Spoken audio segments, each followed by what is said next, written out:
this other than the guys and Yes. men and women not interacting. This is the issue: is women who are often the shadchanim don't understand exactly how a guy thinks. Thank you.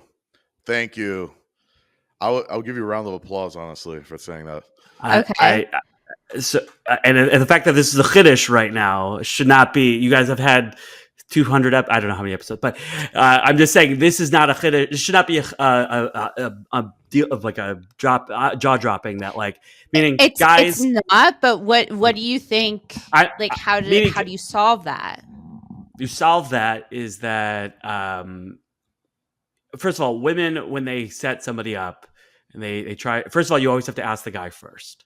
Don't ask the women first because then it's a non-starter. If the guy says yes, if the guy says no, then you're just guys are just going to get more offers because if you're a guy and you're relatively normal, you're going to get 3 offers at Kiddush, by everyone's grandmother. It's just how it is. Oh my gosh, that's happened to Max. I wouldn't say just 3. Happens. It's happened. Like people have asked me about Max, and I'm like, he's standing right there. And it's not just the Jewish world. I mean, the dating world in general is very, the deck is stacked very against women, and some of that is biological clock and careers and stuff like that. There's a lot of like reasons why, and the Jewish world just like is trying to be ideal. It's great to have this idealism about the Jewish world and dating, but I just don't think it's caught up to. This is becoming a monologue, by the way. I'm just whatever, but this is becoming a whole thing. But I really mean it. So a lot of women will set up a guy, right, and they're gonna go, what do they say? Oh, she's so nice. She does so much chesed. She's this. She's this. She's this. She's this. And the guy is thinking, what does she look like? What does she look like? What does she look like? What does she look like? Why are you not saying what she looks like? And when you should say, if you think she's attractive as a woman who knows what attractiveness is. You should know within the first you should say within the first 3 descriptors, she is pretty. 100%. And that is welcome to my TED so Talk. You're saying Good night. Start with that. Lead with that. Guys are wondering that. That's the mystery box. It's like, hey, I have a great job for you. You're going to make $200,000. You're going to be this 9 to 5 schedule. Amazing. Oh, they got perks. They got an office, whatever. It's in Iowa. You lead with where I need to know where is this job? What is the job and where's the job? Yeah. So again, a guy is thinking 99.5%, even your frimmest of the Kollel 100%. younger men 100%. are thinking, what does she look like? Every of the imahos in the Torah, it says she was very beautiful. Every one of them. Every one of them. I'm just saying. Yeah. Yeah, sorry. No, go Max. No, 100%. Like the people that know how to set me up, that's the first thing they say. I'm like, wow, she dropped dead gorgeous. I'm like, where do I sign? Whatever. It's like, I'm 80% of the way. I've said this before. I think that's like 80% of the way there. And then you learn everything else. But leading with, she's just the nicest. Her chesed's amazing. I'm like, my grandmother also is super nice as well. That doesn't make me want to date her. Unfortunately, this is gonna be a weird analogy, but like this is a little bit like how the people who are anti-Semitic, like left-wing anti-Semitism, bothers me more because it's like, no, we just don't like Zionists. So there's a superficial that like we really know what you mean. And the same way that there's some stupid dancing around that people don't want to say. Guys are a little bit more superficial when it comes to looks. Girls can look over that if the guy's funny, rich, etc., has friends, personality, whatever. It's not the top 5. I mean, they care what he looks like. He can't be like a caveman, but like, girls will look past that right away, and guys. It has to be in the top 3 of top 2 even of what it's a non-starter if he's not physically attracted to her. It's just not. And this. So why aren't guys though like more vocal about it to shadchanim? Because you're judged as a superficial jerk. But then then you get stuck with going out with girls that you actually don't think are pretty. It's a waste of her time. It's a waste of his time. Like, why aren't guys verbally coming up to Shidduchim and just saying, Eli Lebowicz is right, and we got to put our foot down, and we got to start with the looks.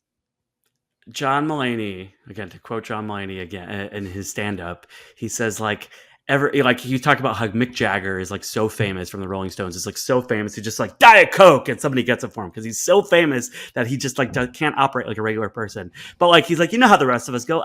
Does somebody have a laptop charger I can borrow? Like, we're so meek. It's hard for us to ask what we want.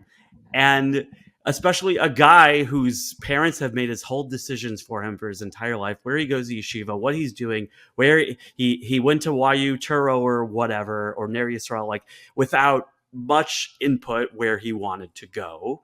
And he was just kind of decisions were made for him. And, you ask him like, and he'll be like, why are they pre-med before like having realizing 2 years later, oh my God, I don't want to do this. Because people don't want to. It's hard to speak up for yourself. It's awkward. It's uncomfortable. The same reason why saying like this is your spouse. I don't know. I'm sorry, Ellie. I hear you. I understand what you're saying. I understand, but you think like the psychology. Listen, I majored in psychology. I'm not an expert, but like I at least like know whatever. I know how people think. I try to make them laugh when their Jewish audiences awkwardly asking for a mechitza. But like I think just because a guy makes this decision and was like, okay, I'll do it, or they'll ghost you, and that's the modern dating thing anyway. They'll just ignore. There's a reason. Why do you think ghosting exists? And people just not getting back to people. I would never be able to handle dating now because of ghosting. Like it's hard enough in comedy. That it's easier. Of course it is. You don't want to see someone. You don't want to break someone's heart and say, hey, I don't find her attractive. What, you think she's ugly? Ghosting she's not my look, in my opinion. Ghosting, I agree with you, but that's because you're a mature married person and you're not 24. I don't know if you are 24, but like I'm just saying, I'm not 24. There's a whole the avoidance is completely real because you don't have to make a decision. It's hard to get up and make a decision and say I'm going to say this. And that's why they'll hem and haw and say, it's not my type, was not my type means a guy said to me, I want Sydney Sweeney. And I said, good luck, buddy. And you want her to be Jewish? Good luck, buddy. Like, and whatever, you could blame it on a million factors of just like, we've seen movies and stuff like that. She is a bombshell, I will say. But right, and very difficult to probably land. Yes, right. So Sydney Sweeney in a shaitel is not so easy, or with a tickle. So like, yes, I'm not saying that guys don't need a reality check. Again, one of the things you should put in show notes. I mean, not safe for work language, but Bo Burnham's song "Lower Your Expectations" should be required viewing. It's a 3-minute song by Bo Burnham, comedian Bo Burnham. It's a musical song talking about women's expectations and men's expectations, and it's perfect. Oh, I got to listen to it. And yes, guys are like on this level. The worst is a guy who's like, yeah, I want somebody super hot, whatever, this. And it's like, hey, buddy, you have a lot of you're not the most physically fit. You can barely do Glila, and that's what I can do. But like, and they have this real unrealistic expectation. And women, the system, quote unquote system, has, I want a guy who's, basically the Bo Burnham song, almost like, I want a guy who wants to learn, but also will make time for family, but also makes $300,000 a year or more. It also has a place in Florida and Israel and whatever, and we could go on vacation. And you're like, pick two, right?